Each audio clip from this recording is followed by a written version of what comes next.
नमस्कार दोस्तों, RRB NTPC का एग्ज़ाम डेट आ गया है और किसी भी एग्ज़ाम को देने से पहले उसके प्रीवियस ईयर के क्वेश्चंस को देखना बहुत ही ज़्यादा इम्पॉर्टेंट होता है, क्योंकि बहुत से क्वेश्चन रिपीटेड होते हैं। इस वीडियो में हम कवर कर रहे हैं आरआरबी एनटीपीसी के प्रीवियस ईयर के क्वेश्चंस को। आप देख रहे हैं एमआर स्टडी पॉइंट, जहां मिलती है एग्ज़ाम ओरिएंटेड तैयारी, वो भी कम समय में। तो चलिए स्टार्ट करते हैं आज के इस वीडियो को। 7वां टॉपिक वर्गीकी यानी कि टैक्सोनॉमी। 89 निम्नलिखित में से कौन सी जीवधारियों के वर्गीकरण की मूल इकाई है? ए वंश, बी गण, सी जाति, डी कुल। इसका आंसर ऑप्शन सी जाति। वर्गीकरण की मूल इकाई जाति अर्थात स्पीसीज है। जाति अर्थात स्पीसीज को उन जीवों के समूह के रूप में परिभाषित किया गया है जिनकी सामान्य विशेषता है कि उन्हें दूसरे से अलग करती है। यही वर्गीकरण की सबसे छोटी इकाई है। वंश मतलब jeans.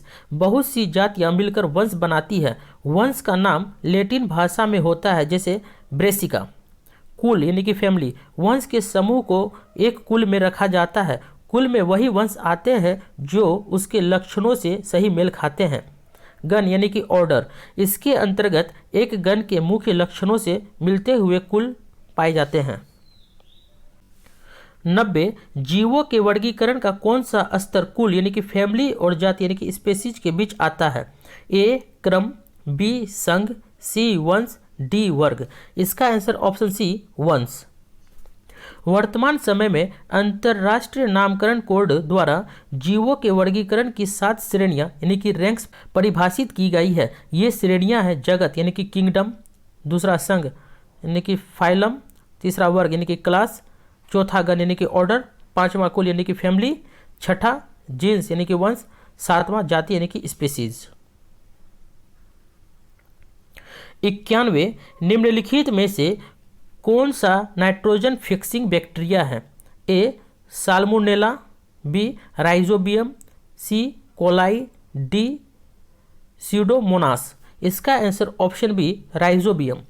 Rhizobium nitrogen fixing bacteria है। यह मुख्यतः दलहनी फसलों की जड़ों में पाया जाता है। राइजोबियम कल्चर का उपयोग मिट्टी व बीज के उपचार के लिए किया जाता है। राइजोबियम कल्चर से चना, मसूर, उड़द, मूंग, अरहर, मटर, मूंगफली, सोयाबीन, ढेंचा, सनई, सेम तथा अन्य सभी दलहनी फसलों का लाभ होता है।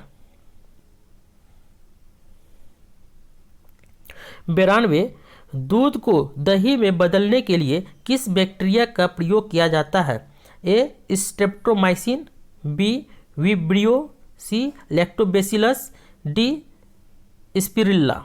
इसका ऑप्शन सी लैक्टोबैसिलस। दूध को दही में बदलने के लिए लैक्टोबैसिलस बैक्टीरिया का प्रयोग किया जाता है। दही एक दुग्ध उत्पाद है जिसे दूध के जीवाणुविक किण्वन के द्वारा बनाया जाता है। यह पोषण की दृष्टि से protein, calcium, riboflavin, vitamin B6 और विटामिन B12 में समृद्ध है। 93 सीडोपोडिया डैश में मौजूद उंगली जैसी आकृति वाली संरचना है। A hydra, B paramecium, C amoeba, D केचुआ। इसका answer option C amoeba. Pseudopodia यानी कि कूटपाद अमीबा पर मौजूद उंगली जैसी आकृति वाली संरचनाएं हैं। अमीबा में कूटपादों यानी कि सीडोपोडिया द्वारा गमन होती है। अमीबा इन कूटपादों की सहायता से किसी भी दिशा में चल सकते हैं। जब अमीबा में नए कूटपाद बनते हैं तो पुराने कूटपाद समाप्त हो जाते हैं और इनका जीवद्रव्य नए कूटपादों में आ जाता है। इस प्रकार अमीबा में गमन कूटपादों द्वारा होता है। सीडोपोडिया यानी कि कूटपाद मुख्य रूप से एक्टिन तंतु होते हैं। 94 निम्नलिखित में से कौन सा एक कोशिकीय जीव का उदाहरण है? ए प्रोटोजोआ, बी एंथ्रोपोड्स, सी एकिनोडर्मस, डी एनेलिड्स। इसका ऑप्शन ए सही है, प्रोटोजोआ। प्रोटोजोआ एक कोशिकीय यूकेरियोटिक जीव होते हैं जो प्रोटिस्टा के अंतर्गत आते हैं। आर्थ्रोपोडा, इकाइनोडर्मेटा और एनेलिडा बहुकोशिकीय यूकेरियोटिक होता है। आर्थ्रोपोडा प्राणी जगत का सबसे बड़ा संघ है जिसमें कीट भी सम्मिलित है। लगभग 2/3 जाति पृथ्वी पर आर्थ्रोपोडा से ही है। संघ एनिलिडा में जलीय, स्थलीय, स्वतंत्र जीव तथा कभी कभी परजीवी होते हैं। इसके अंतर्गत केचुआ आता है।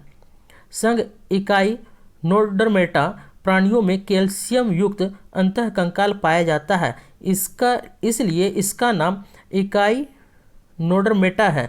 ये समुद्रवासी होते हैं। 95 द्विपद नाम पद्धति को किसने प्रस्तुत किया था? ए.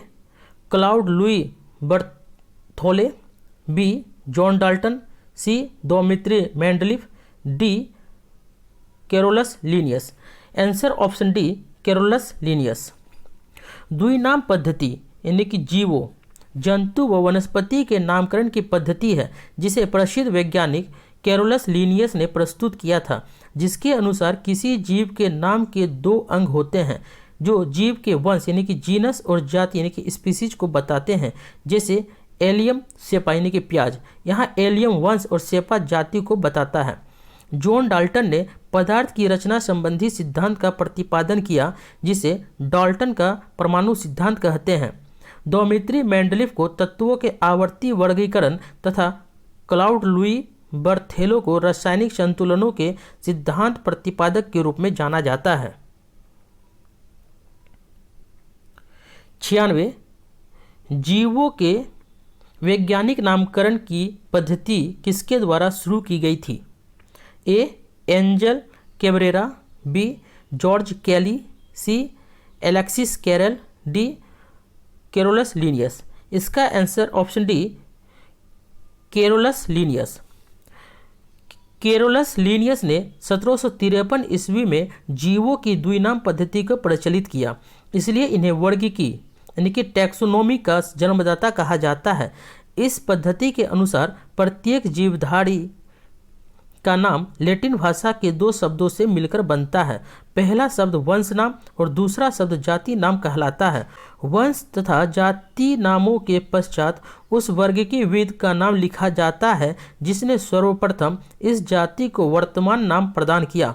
उदाहरण, मानव का वैज्ञानिक नाम होमोसेपियंस। तो दोस्तों, ये था आज का टॉपिक। अगर वीडियो अच्छा लगा और हेल्पफुल लगा हो तो एक लाइक ज़रूर करिएगा।